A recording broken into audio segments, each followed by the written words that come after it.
Recently, we got confirmation that Pokemon's 25th anniversary set will be a collage of a load of the best cards over the past 25 years, range from base set to EX to XY to Sun and Moon, and I'm sure there'll be even more cards in between. And in today's video, we are going over what I think we will see in that 25 card subset. Yo, what is going on, guys? Alien ESP here, back to the video, and as I just said, as you guys saw the title and thumbnail of this video, in today's video, I'm going over what I personally think. I'm going to not be biased. I'm just looking at the best cards over the past few years and what I think will make the cut of the Pokemon 25th anniversary set known as Celebrations.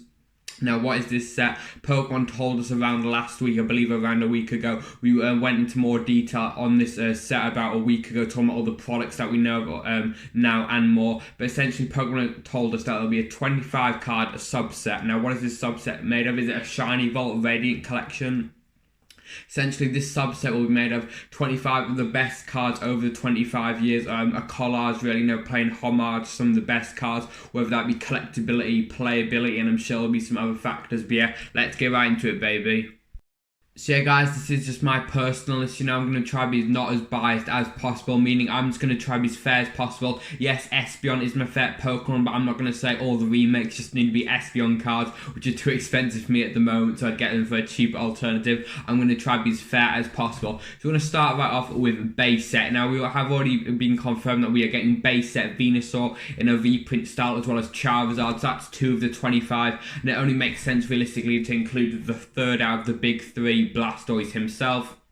Also, we could see the Pikachu done by Mitsuru Rita. I think that'd be so cool. However, I don't think this will be the way we do get Pikachu in this set. As we go through later down on the list, you guys will see other mentions of Pikachu, and I think that'll be how we do see Pikachu in this set. Because realistically, they're not going to leave out Pikachu. Also, originally when I made this list, I had Alakazam included. Now, why do I have Alakazam included? It's not part of the big 3 or anything. I know a lot of you guys may be thinking of Alakazam, Alien ESP. Alakazam is one of your favorite Pokemon. You're only putting it in there because it is one of your favorite Pokemon. But in case you guys don't know, if you guys look at the base set list, Alakazam is actually card number 1, meaning that, and base set is the first set, so meaning Alakazam was actually the first English card ever printed of Pokemon. So I think this could be a cool way to play homage to that, was the first card in English to ever printed. Also, these pauses, the hay fever is so bad today. I apologise for that, however, I'm still getting this video out. So on to card number 4. These pauses are so bad. I've drank a load of water and I just gotta get this video because it's my top 25, I guess you could say. And for comment question of the day, throwing this one out early. What is your 25? And if you guys don't know 25 cards, maybe just a few or one card you guys would really love to see it in that set. I think that'd be so cool. But moving on to number 4, maybe number 5, if you're also thinking base set Pikachu will be in it, I think we'll see the Lugia holographic from Neo Genesis. Realistically, this the Lugia holo from Neo Genesis is probably the biggest card out of all 4 Neo sets, and I can't see them leaving it out. I think this is so obvious to me. Also, we could see an inclusion of one of the Typhlosion holos, that one being Typhlosion 17, a very difficult card to grade, got a very low pop, both in its unlimited and first edition, so that could be cool seeing it in there. On to number 5 or 6, if you're counting Typhlosion 17, we have some of the Light Pokemon. Light Pokemon were around in the Neo era, and I think the most obvious one was Light Arcanine. That card's artwork is truly gorgeous. It's like dancing, I guess you could say, with the flowers in the back, and I would love to see that make an appearance. And to number 6, the contrast of Light Pokemon, we have Dark Pokemon. I don't mean the type, where it's in the top right, I mean the name. For example, Dark Charizard, and the Dark Pokemon I've gone with is Dark Gyarados. Why have I chosen Dark Gyarados? One, relatively iconic and popular Pokemon involves some Magikarp, and Magikarp is definitely iconic. Also, Gyarados has a holo in base set. However, I didn't want to include too many holos, because how many holos are there in base set? I feel like if I include all of them, I want to say there's 12, that would be half the list gone already. And there's just so many other great cards within this hobby that we need to put some spotlight on. That's one reason why I'm so excited for this set. I feel like Pokemon could put the spotlight on so many other eras of Pokemon. The Prime cards, the Legend cards. Not everyone knows about them, guys. Realistically, well, I think Pokemon will include some of these. I think it's basically confirmed that they will include the Primes, because we are getting a Dragapult Prime promo box. So it's basically confirmed they'll include some other Primes in there. I think that'll be very cool. And not a lot of people know about the Primes. Most of them are like £10 each. A couple of the higher end ones, such as the Gengar and the Mew, are like 30.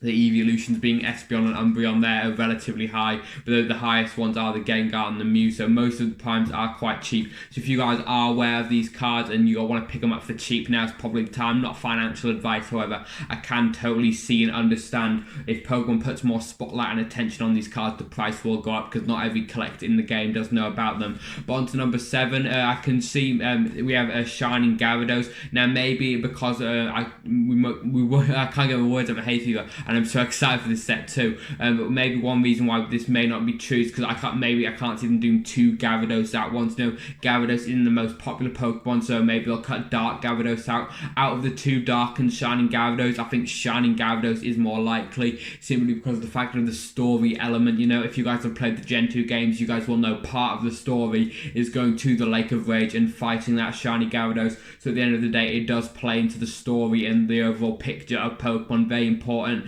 to the Johto region, which is actually my favourite region, not being biased again.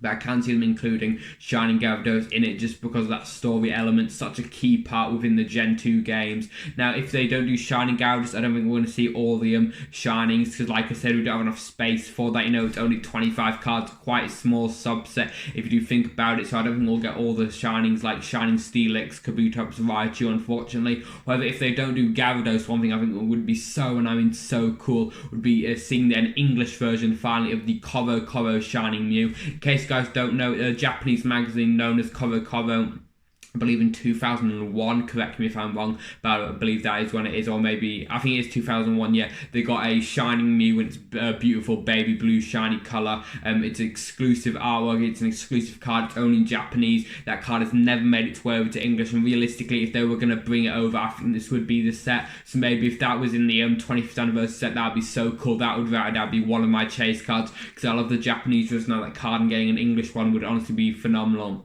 And then with the 25th anniversary logo in the bottom right corner, I think that's where they'll be anyway. That would be so cool. But on to number 8, I think we'll see the Crystal Celebi from Skyridge. Why do I think, Celebi was iconic, the Onion Fairy. Why do I think this? So one in the Johto Pokedex, Celebi is the final Pokemon, is the mythical of that end. Also, it's from Skyridge, the final WotC set. Also ended what people call Pokemania, in case you know what that is. When Pokemon and Pokemon cards first released everywhere else in the world in 1999, there was a huge panic, huge hype towards it. It was insane. If you guys think the demand that we saw in 2020 and 2021, I mean, maybe that is possibly bigger than Pokemania in 1999. There's no real way to measure it unless Pokemon published some sort of numbers. But Pokemania was this huge hype when Pokemon first released in the end of the world. It was everywhere. I'm sure you guys can Google Pokemania. Let's come up with all these news articles from back in the day. So yeah. I know this Celebi really does mark the end, I would say, of Pokemania. Also, it's the Crystal Celebi. Pokemon don't officially call it Crystal Celebi, however, it does have the ability Crystal type, and Crystal is one of the Gen 2 games. Pokemon Crystal, my favourite game of all time, actually. Like I said, not being biased there, that is just one factor why I do think we'll see it. On to number 9, I think we'll see Lugia EX. I know another Lugia, however, I think this is important. When I say EX, I don't mean the black and white XY ones with the capital letters, I mean the lowercase letters. Pokemon really did hurt their branding there, I must say, calling 2 Ultra Rares EXs. But why do I think the Lugia EX, it was a very playable card.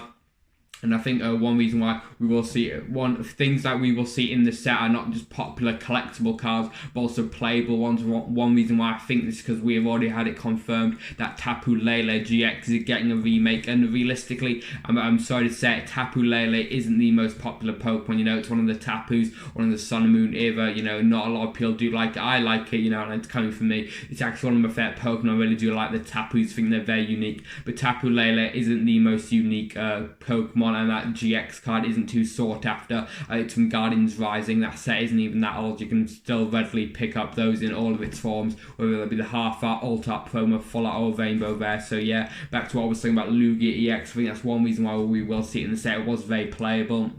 Maybe we could have a Groudon and Kyogre, and maybe a Rayquaza, just show those are the cover legendaries of the Gen 3 games respectively, so maybe. But one thing I think would be so cool is the number 10 card. What is this? This is Rocket's EX Mewtwo. This would be so cool. EX, as I said, we're not on the XY era bit yet, we're on the lower case. I think this would be so cool. Mewtwo, it's dark type rather than its normal psychic. Also, you know, ties in with the movie. This Mewtwo belongs to Team Rocket. Giovanni has kidnapped it. This would be so, and I mean so cool. But yeah, I really would love, and I really do think we'll see this within the set. On to number 11, Umbreon Gold Star. I'm not going to talk about it too much. We have already had it confirmed that we are getting Umbreon Gold Star. For number 12, Espeon Gold Star. I think that is pretty obvious. You know, I think including Umbreon Gold Star, they're obviously going to put in Espeon Gold Star. And I know a lot of you guys may think, oh, you're Alien ESP.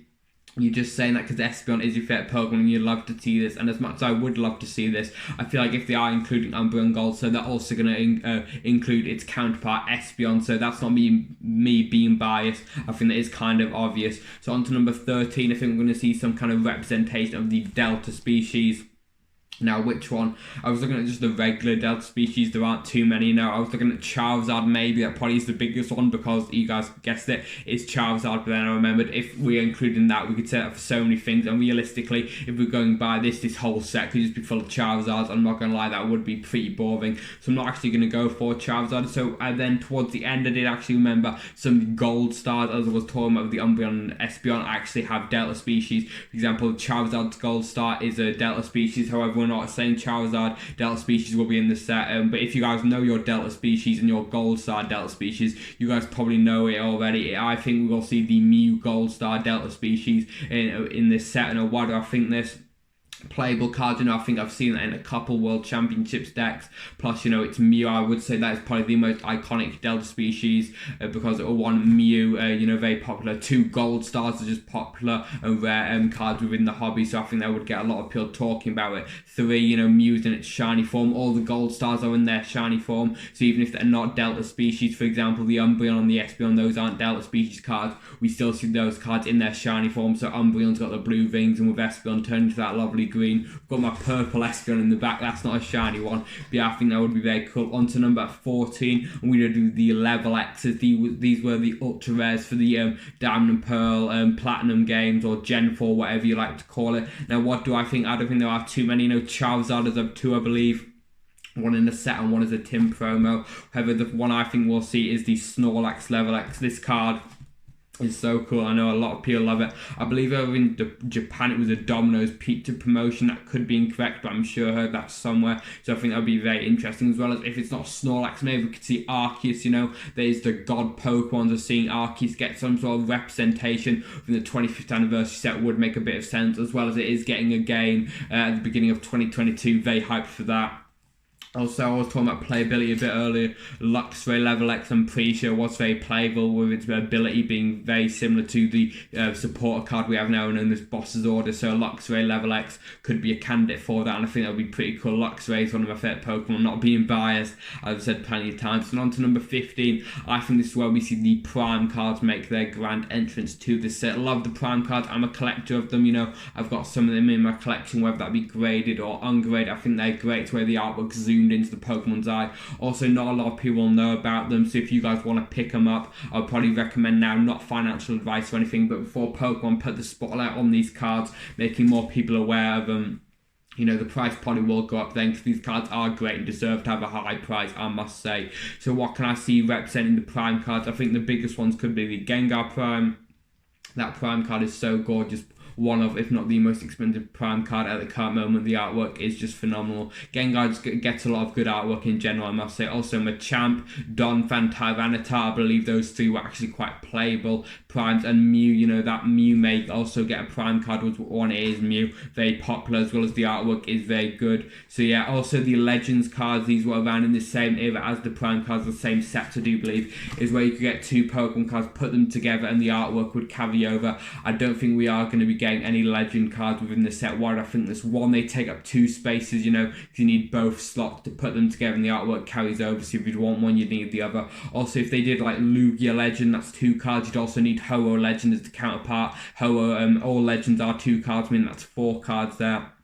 Also, Pokemon are trying to advertise V-Union, which is very similar to the Legends cards. Legend cards where you put 2 cards together and the artwork carries over, and the V-Union cards, which is coming out soon, is where you put 4 cards together and the artwork carries over. So I do think that is very interesting. And Pokemon want to advertise V-Union as much as possible. They probably wouldn't put Legend cards within the set. So I must say that probably absorbs some of the spotlight from V-Union, since the whole gist of it, putting multiple cards together to form one artwork, is around similarly. I know V-Union has more cards, 4 rather than 2. So yeah, on to number 16 now. We've made it our way to the XY era. Couldn't think of much for black and white. I wasn't around in that gen. So if any of you guys in the comments below could leave a comment talking about the most iconic cards from that would be great. I know the Sword Justice trio have some nice full art, so maybe then Victini's also got a nice full art towards the gold cards. Those are great, I must admit. However, I wasn't around there, so I don't know the most iconic, so I've kind of skipped that era. I don't want to say something which may not be correct, so I decided to leave it out entirely. But on to number 16, where the XY era, and the one EX that just stands out from XY is just so obvious to me. Shaman EX, such a playable card when this was insane. The Hyper and Roaring Skies. And Roaring Skies, I do believe, I think I remember this correctly, at the time was relatively short printed, and Pokemon did have to whack on the printing machines very quickly for this set, simply because of the fact Shaman EX was just a card in high demand because players needed it for their deck. That draw ability, or it's not called draw, but it allows you to draw some cards when you do put it on down, is just incredible. So players were needing it, and I do believe when the set first released, it was in some kind of printing shortage, so the price was very high. Now this does raise the question: are we going to see the regular half art, the classic, or the alt art? We got on, I believe, a promo box, that big XY promo box towards the end of the gen. I think that's when we did get it as like Mega Rayquaza in the back. Which one? I think we'll just get the regular half art, but if we did get that alt art promo, that would be fantastic. The artwork on that is truly gorgeous. On to number 17, we have yet another card from the XY era. It is one of the break cards. I know not everyone is the biggest fan about the break cards. I do think they're quite unique, and I think they will grow on people over time. If we look at the E-Series cards when they first released, people are like, oh, they're ugly because the borders are intentionally bigger. They're not perfectly centered. No collector would want them. But now, these days, when we look at E-Series cards now, they're like, oh, they're vintage, they're beautiful, they're Watsy vintage. So that just really does show taste over time can change, and I do think that will happen with the breaks, in my opinion. Anyway, I think those cards are great. Now, which break card? Thankfully, Charizard did not get a break card. Now, I do think we'll see Greninja break get a spot within the set. While I think this Greninja, very popular Pokemon, won that vote in 2020 as the most popular Pokemon, as well as Greninja break, whilst it wasn't the standard format, was very, and I do mean very playable. So yeah, I think that is a great candidate. Number 18, Tapu Lele GX has already been confirmed to us. Realistically, the only thing we can ask is it going to be the regular half art, full art, rainbow art, or the alt art promo? Who knows? You guys in the comments can decide. I think that'll be the regular half art, because that is probably the most iconic one. But yeah, on to number 19, I think we'll see Pikachu and Zekrom GX. Now, why do I think this? Super duper playable card. So many of its tools, such as Zera Aura GX, has rotated out. Thunder Mountain, Electro Power, what was I even saying there? Have rotated out. However, this card is just so strong, as well as Pikachu being a very popular Pokemon, so I can totally see Pikachu and Zekrom GX making a spot within this set. For number 20, Arceus, Dialga and Palkia GX. I think this is pretty obvious, not gonna lie. I'm feeling very confident saying that I think this card will be featured within the 25th anniversary set. Why do I think this super duper playable card? Its GX move is honestly broken, I must say, allowing you to do 30 extra damage and take an extra prize cards. As well as that, the games, we were getting Diamond and Pearl remix towards the end of this year, 2021, as we call, and this was Arceus getting some representation in Legends Arceus releasing towards the beginning of 2022. Now, which one will we get? Will we get the regular half art, the full art, the rainbow art, or what I would truly love, the statue alt art? That art is just fantastic, and I think if Pokemon include that in the set, that could be one of the biggest chase cards.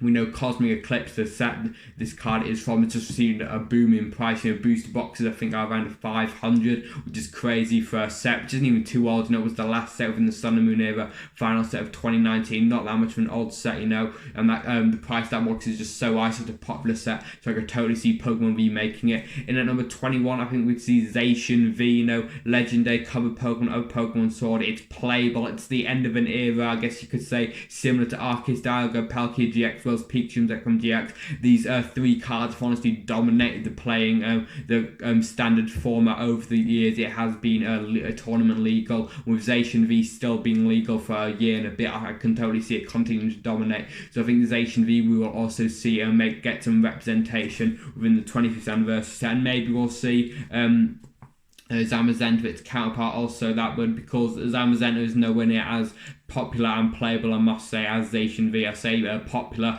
because Pokemon Sword did sell more copies than Pokemon Shield, and I say playable because Zacian V is just such a powerhouse. But in a number 22, you guys know the Pikachu V Max from Vid Voltage. Do you guys know that Japan actually got an exclusive altar of this card? That is right.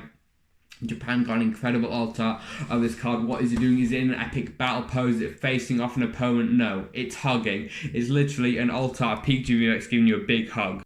And realistically, guys, who wouldn't want a Pikachu Pikachu VMAX giving you a hug? This card is so popular in Vid Voltage, whether that be its Rainbow Rare, which is more popular, and I do see Pure Happy pulling its normal VMAX, so I could totally see a big hugging Pikachu being within this set. I could also see this being 25, since that is the end of the set, and also Pikachu, the Pokedex number is 25, so that would be very cool to see. So I do think that would be cool. And we haven't seen this card yet, you know.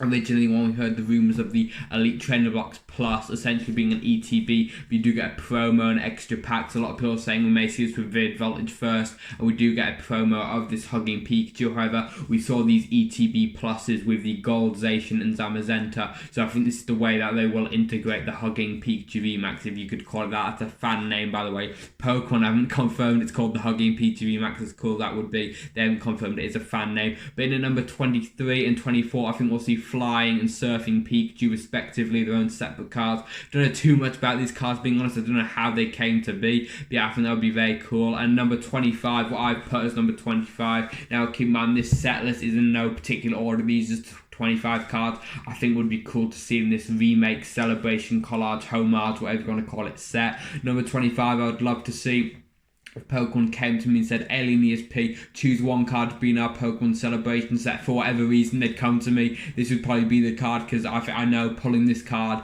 would bring a lot of joy to collectors' faces. Now, what is it? It's probably one of the most known cards in Pokemon, if not the most known. Well, Charizard base it probably is the most known, but this card is also probably one of the most common, if not the most common, within the Pokemon world. Now, why would I want that? Because it's so cool. What is the card? Ancient Mew, guys. The Ancient Mew promo used 90s kids were lucky enough to get for free when you went to watch the Pokemon movie. I think this would be so cool to have in the setting of an Ancient Mew. I think it would give a lot of nostalgia back to those 90s kids. Yes, I'm not a 90s kid, but I did say at the beginning of this video I wanted it to be as non-biased and fair as possible. I think there's me being as fair as possible. You know, I know a lot of people would enjoy pulling this card, seeing it again with maybe, I wouldn't say improved artwork, because how can you improve the Ancient Mew artwork? It is so magnificent and unique. But yeah, that is the one card I'd love to see. This has been my 25 list. For comment question today, let's go for, if you could pick your 25 list, what would it be? I apologise for the pauses. You know, my hay fever today is so bad. That quick pause was I need to go get some water because it was getting really bad. However, I'm still pumping out the content. But yeah, the common question of the day is that if you guys could pick one, or what is your 25? Maybe you guys don't have to go through naming all 25 in the comments. Maybe just a couple, maybe just one. I'd love to see what cards are some of your favourite, and what would you love to see getting a bit more spotlight, a bit more attention. Well, I can't say a bit more for some cards because you can't give a Charizard any more spotlight or attention. I hope not anyway. What would Charizard look like with more attention? I can't imagine it, you know. That's like going from number 1 to number... Where do you go after number 1? You can't improve anymore. But yeah, that is all for me in today's video. I've been Alien ESP. You guys have been the best. I'm the best views on YouTube. And I'll see you next time. Peace.